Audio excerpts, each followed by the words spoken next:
Hello. So go ahead and get your notebooks out because we're going to be talking about crystals.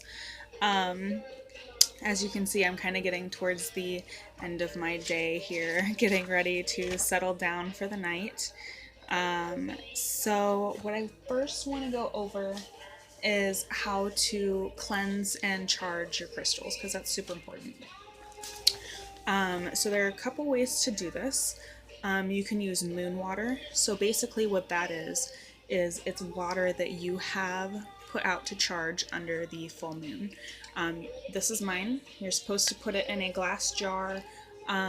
They say that the glass holds the energy in better. And then you can actually use this for all sorts of things. You can use it to cleanse your crystals. You can take a sip of it and kind of cleanse yourself. There are so many things that you can do with that, and we'll go over that in the full moon ritual, moon phases video. You can also charge them by candlelight, so you can take your crystal and kind of guide it over the flame, and it'll bring out all of the negative energy and kind of recharge your crystal. A sea salt rub is really good too. You can use normal water or you can use moon water for that as well.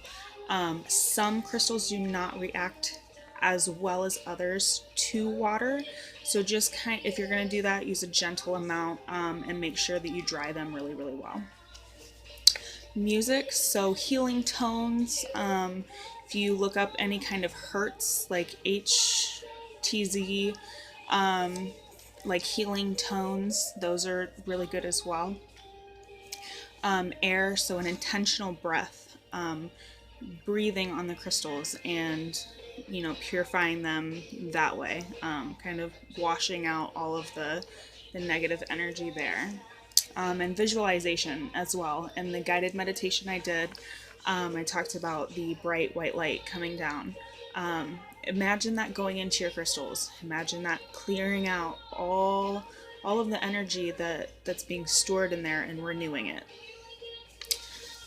So going into here, I really need to make like a book of contents for my book of shadows because it's starting to get really hard to find things. I'm not very organized in there. So what I'm going to do now is I'm going to go over the crystals that I have. Remember, I said that I only have 9 or 10. I counted and I have 11. So I'm just going to go through and show you each one and then kind of tell you a little bit about them. And then I'll tell you which ones are really good beginner crystals as well. So this one right here, I don't know if you can see that. This one is smoky quartz. I gotta stop playing such weird music on Pandora. Smoky quartz is good for home, hearth, and nature. It works with the root chakra, so going back to the chakra that I was talking about. It's really good for grounding and cleansing yourself. Then we're going into this one. And this one is orange selenite. It's good for flexibility, safety, and security, especially at nighttime. It's a good one to sleep with under your pillow. That works with the crown chakra up here. It's for good luck, protection, and a sense of deep peace. And when I say that these are for the chakras, when you do your guided meditations, you can actually lay these crystals on the different chakra points on your body, and they will help to draw out that negative energy, and they will help to cleanse that chakra, and kind of balance it back out.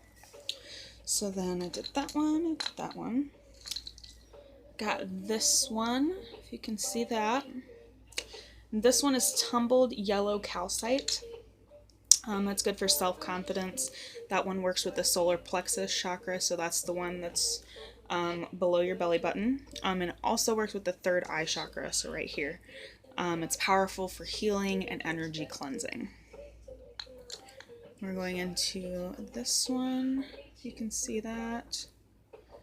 This one is cat's eye agate. It's good for intuition, grounding, transforms positives to, so it transforms negative ions to positive ions, kind of like a Himalayan salt lamp works. It protects from evil spirits as well. This one is actually good for the air chakra. That's one that I did not go over. That's actually above your crown chakra. And like I said, there are a lot of chakras. I didn't go into all of them, but that's a good one for that. And then this one, if you can see that. That one is green fluorite. It's a gentle healer. It actually detoxifies and energizes all of your chakras, so that's a really, really good beginner crystal. This selenite, this orange selenite, a lot of the times you'll see it clear. That's a really good beginner one as well. But anyways, back to the green fluorite. When you place it on the heart or the throat chakra, it does help to kind of cleanse all of the chakras at once.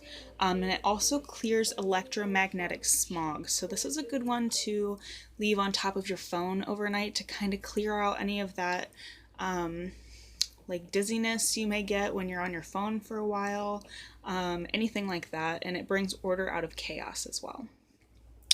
So my clear quartz that I mentioned before, that is the Supreme Healer. That is all, it'll clean them all up, enhance the energy flow and the balance of all of them.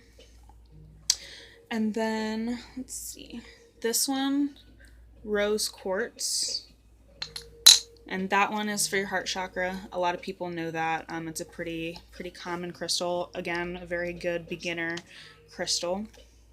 It's the soft, feminine energy side of things. Works with compassion and peace as well. Then amethyst. This is also a good beginner crystal. It rids you of impatience. It works with your third eye.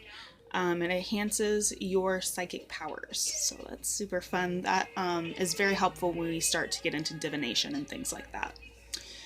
And then this one here, it's very small.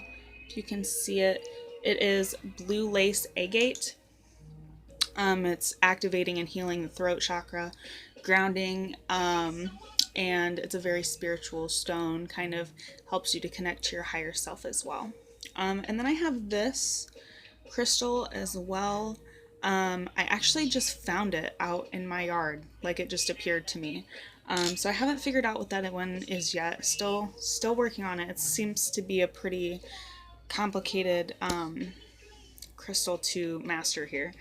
But that is just a little bit of information about the crystals. Another way that you can cleanse them is smudging. So smudging using the sage smoke. And someone asked me earlier this evening, what do you do if you're allergic to the smoke? Diffusing essential oils is an amazing beneficial quality. And it gives you the same output as smudging would. And it's not as stinky. I like the stinky stuff, but again, being pregnant right now, it's very hard for me to be around that smoke. So if I do it, I have to do it in a very well ventilated area. For the full moon ritual that I did, I actually just burned my sage outside because it was too much. I knew I couldn't do it in here. So again, if you guys have any questions, feel free to reach out to me. I really appreciate all of the support, and I'm glad that it seems like you guys are loving it. So see you soon.